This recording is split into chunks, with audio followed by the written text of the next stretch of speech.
Order से सामने आ रही है जहां शंभू खनौरी मोर्चा का किसानों का ऐलान। तो ये बड़ी जानकारी, फिर से दिल्ली कूच करने के लिए किसान फिलहाल तैयार हैं।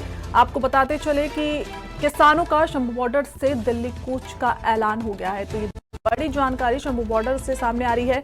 21 जनवरी को 101 किसानों का जत्था दिल्ली के लिए फिर से रवाना होगा। पैदल दिल्ली कूच करेगा जत्था। पंडीर की तरफ से ये बयान सामने आया है। तो ये बड़ी जानकारी, फिलहाल आने वाले दिनों में आंदोलन और तेज करेंगे। पंडे ने कहा कि आने वाले दिनों में आंदोलन अपनी रफ्तार पकड़ेगा। खनौरी मोर्चा के किसानों ने यह ऐलान अब कर दिया है कि फिर से दिल्ली कूच के लिए किसान तैयार हो चुके हैं। तो ये बड़ी और खास जानकारी इस वक्त ही शंभू बॉर्डर से सामने आई, जहां दिल्ली कूच का ऐलान किसानों ने कर दिया है।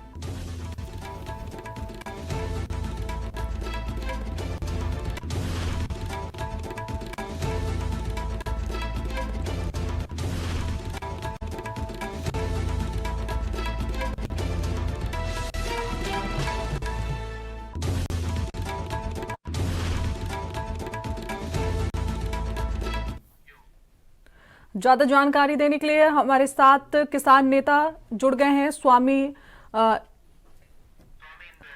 इंदन जी। तो ये बताइए स्वामी इंदन जी, एक बार फिर से किसानों ने ऐलान कर दिया है दिल्ली कूच का, और एक बार फिर से किसान दिल्ली के लिए पैदल रवाना होंगे।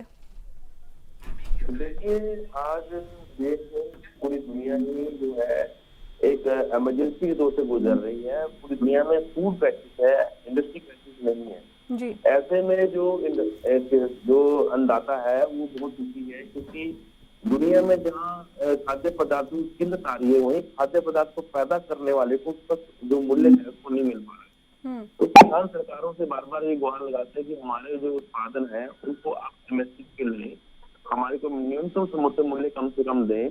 हम मैक्सिमम की बात नहीं कर रहे, पर ऐसी सरकार की उदासीनता जो नजर आती है उसका कुल कारण ये है कि WTO के और गैस के जो प्रावधान है जो भारत में लागू हुए हैं, वो सरकारों को कहीं ना कहीं मजबूर करते हैं कि अपने लोगों के हितों के अंदर की करती सरकार नजर आ रही है। तो ऐसे में किसान करे तो करे क्या? किसानों को अपनी बात रखनी है, सरकार की बात ही जाना है तो सरकार को ही अपनी बात रखनी है। अब व्यक्तिगत कोई बात होती है, व्यक्ति जाके बात कर रही है, पूरे ही एक किसान जगत की बात है। पूरे किसान समूह को इकट्ठे होकर चलना पड़ता है अपनी बात रखने के लिए। तो इसको अगर आप बोले किसान आंदोलन कर रहे हैं, किसान कूच करें, किसान ना तो कोई आंदोलन करे ना ही किसान कोई कूच करे, किसान अपनी बात रखने जा रहे हैं। और कहीं ना कहीं सरकारों के ऊपर हमें दबाव भी नजर आता है। बात नहीं कि हम किसान की बात को सोचे कि सरकारों पे दबाव नहीं, सरकार के ऊपर जो दबाव है केंद्र सरकार के ऊपर या राज्य सरकार, वो वर्ल्ड बैंक का है।